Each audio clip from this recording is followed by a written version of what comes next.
Now, a lot of you guys send me a lot of clips and tweets asking for my takes, so I thought, why not do a quick roundup here on the channel? It's a bit different from our usual essays, but hopefully just as entertaining. Alright, let's kick it off with the first one. It's not brand new, but it's been doing the rounds for obvious reasons. Roll the clip. Here's something they don't teach you in school. Muslims have been in Australia far longer than European colonisation. Muslims built real, respectful relationships with Aboriginal communities. They traded goods, shared stories, built families, and they did it with integrity. While the colonisers destroyed, Muslims built relationships based on trust and respect. And this isn't just history, it's connection. The Aussie bush is part of a land that we've been connected to for centuries. Well, that's a nice story. It's not really true, but nice nonetheless. So let's start with this idea that Muslims were in Australia far longer than Europeans. Yeah, not exactly. What actually happened was that some Macassan traders from Indonesia popped by the top end in the 1700s to scoop up sea cucumbers. That's right. Australia's great Muslim legacy apparently begins and ends with, what? Seafood exports. There was hardly the sweeping civilizational saga being sold here. And remember, the Brits rocked up in 1788, so at best, Muslims were here a few decades earlier. I'm unsure how she's labelled this far longer. Next claim. They built real, respectful relationships with Aboriginal communities. Well, sort of. According to Aboriginal oral histories in Arnhem Land, there were also conflicts, kidnappings, and exploitation of Aboriginal women. And according to historian Regina Ganter, some Macassans weren't exactly cultural ambassadors. They were more like dodgy backpackers, taking what they wanted, including Aboriginal women. Campbell McKnight, who literally wrote the book on this stuff, says the visits were about one thing: Japan trade for the Chinese market, not some Disney multicultural utopia. Now, one might wonder why she left out these key details. The funny thing is, Muslims were brought into Australia during the 1800s, but not as victims of colonisation. They were literally part of it. Afghan cameleers were imported by settlers to run camel trains across the outback. So if anything, they were subcontractors for the colonial project. The British had the ships, the soldiers and the guns, and the Afghans had the camels. Together, they made inland exploration possible. Without those cameleers, a lot of the iconic colonial expeditions would have been impossible. Again, weirdly, she left out this rather key detail. And finally, the whole Muslims have this deep connection to the land angle. Nope. The Macassan visits were seasonal, and they ended altogether by the early 1900s once fishing restrictions kicked in. That's not a centuries-long tradition. That's a side hustle that got shut down by government red tape. Aboriginal Australians have been connected to the land for tens of thousands of years. Muslims, they dropped by, sold some sea cucumbers, and left. To suggest otherwise is just retroactive land claim cosplay. This video is part of the historical revisionism that pro-Palestinian activists have been propagating since the war started 2 years ago. Similar to how Jesus was a Palestinian Muslim, or how England itself finds its roots in Palestine.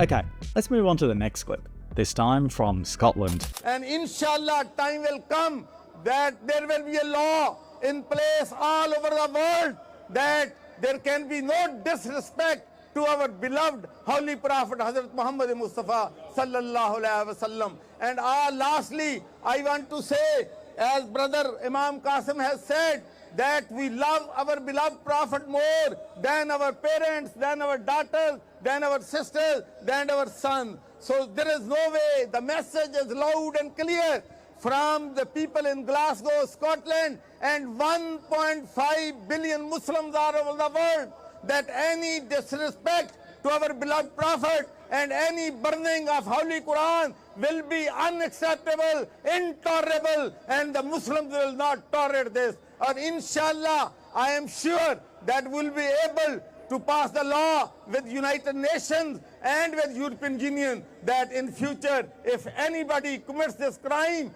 they will be prosecuted and brought to justice. I'll be honest, it says this is from Glasgow, but this looks more like Pakistan. Could have fooled me. Anyway, here we have a gentleman named Chowdhury Sarwar. Believe it or not, he's a former Labour MP standing there calling for global blasphemy laws. It's hilarious he wants the UN and the EU to enforce it worldwide. A prime example of modern assimilation, because he clearly has no idea what Western values look like. Let's take a second to appreciate the irony here. Here's a guy who made his career off the back of British democracy, who literally swore his oath of office on the Quran in the House of Commons, and he's now out here demanding international laws to punish people for offending him. Sorry, but it's not hard to see what kind of a country Pakistan is. I imagine the British absolutely do not want to become like them, regardless of the fantasies going through this man's head. Side note, he and you also should check out my recent historically accurate depiction of Muhammad in this video. But there's a bigger problem here. His son, Anas Sawar, is now the leader of the Scottish Labour Party. These people aren't fringe nobodies. This is a family right in the heart of British politics, and these are the ideas they hold. Now, blasphemy laws are not just bad ideas. They're extremely dangerous, and if you've been following my channel for a bit, you'd have seen countless examples. Look at the countries that have them. Pakistan, Iran, Afghanistan. People get jailed, beaten, or killed over an accusation as thin as an overheard comment. Free speech dies, minorities suffer, and the mob rules. But sure, let's start to roll that out in Glasgow, or better yet, the entire UN. What could possibly go wrong? At the end of the day, if you really want blasphemy laws, go back to Pakistan. They've got plenty. In fact, I think the global bodies he mentioned, like the EU, can use him as a prime example of how not to assimilate migrants, because large numbers of people like him erode some basic tenets of civilized society. Lee Kuan Yew would have never allowed this, by the way. Also, if you'd like me to include any clips, tweets, and such in the next round of these videos, easy, just tag me on X or drop them in the Discord channel. Both links are in the description. Now, the next clip is very interesting. A question I get asked a lot too. You're allowing it to happen. You can put rules and regulation, deport those Islamists. Do not let them harm your children. Do not let them harm your society, your community. Do not let them be the people who wake up on the 8th of October, for example, and tell you to boycott Khala, attack a Jewish restaurant just for being a Jew. And they justify it and they allow it. Don't be. This is your country. This is your civilization. You cannot be Muslim more than me. You will not be more Arab than I. So why is it that I banned the Muslim Brotherhood and you haven't? Why is it the fact that Islamic Relief is banned in UAE and it's banned in Mecca, but is allowed in Paris and in London? So it's, yeah, there's a lot of questions to be asked.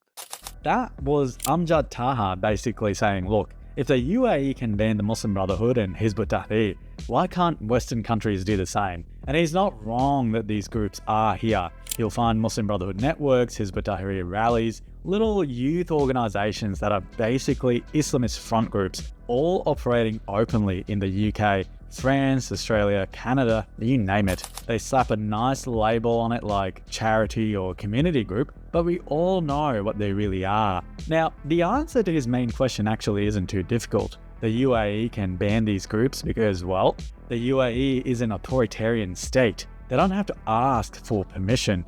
They just go, boom, you're banned and you're in jail. Next. And whether you agree with that approach or not, it gets results. Extremists don't get to run wild because the state simply doesn't allow it. And more often than not, these states understand exactly what would happen if these groups gain power. They don't really need to look very far. Western democracies don't work like that. In the UK, Australia, Canada, France, you've got big Muslim populations. That's a voting bloc.